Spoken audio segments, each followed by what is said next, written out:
Billy Eckstine quotes, "You can't sing about love unless you know about love." You know, Billy Eckstine was one of the greatest balladeers of his day and his time. Band leader, a strong soul brother, you know. His son Ed Eckstein worked for Quincy Jones, also worked for Polygram Records, did a lot of intern different things. And I thought I'd mention it because if you see the name Eckstein, if you ever seen the movie Let's Do It Again with the afro, that's him taking the bets on the prize fights. He was in JoJo Dancing. He was on a lot of things, you know, on Dolphin Street.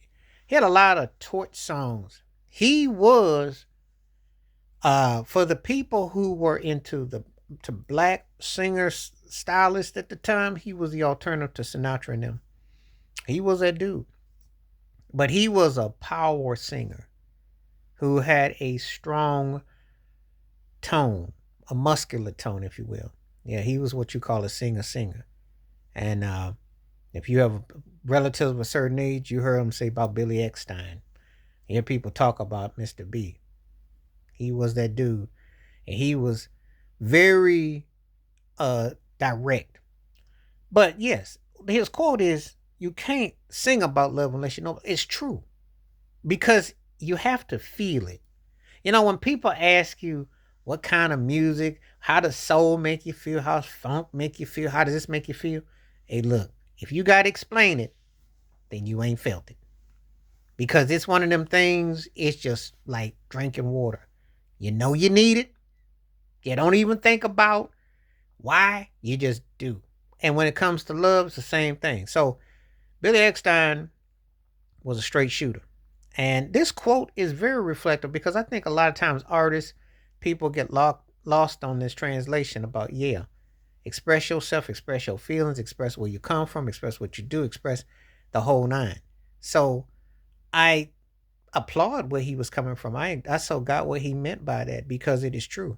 You know, you have to put that in perspective. You have to talk about it, be about it, know about it, you know. And so that's what he did, and that's what he, you know, you felt it, you know. So that was a straight ahead, you know, no doubt, no hall, no nothing, no holds barred situation.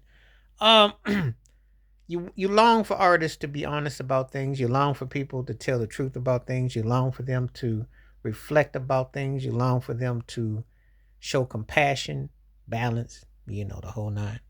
He told stories, he had songs, he was reflective, and he got to the point about it. He made you the listener understand where he was coming from.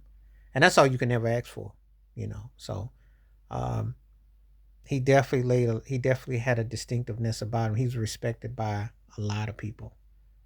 And when you heard him, you understood him. You know, he's been quoted. He was just somebody that, you know, you felt what he was about. And his influences on a lot of singers that you saw, you know, that deep vocals, but smooth, deep but smooth. So when you hear a certain tone, you're like, yeah, that makes me think about Mr. B. Hmm. You got to understand that love is a powerful thing. And when you understand it, you ain't got to explain it. You just know. But you shouldn't sing or do something that you don't know about. He was like that about being a musician, knowing your craft, you know, so remember that. Wash your hands, keep your mind clear, watch out for another. Share it if you like. Stay safe, stay blessed, stay woke, stay free, stay true. We'll catch you next time. Peace, one time. I'm out.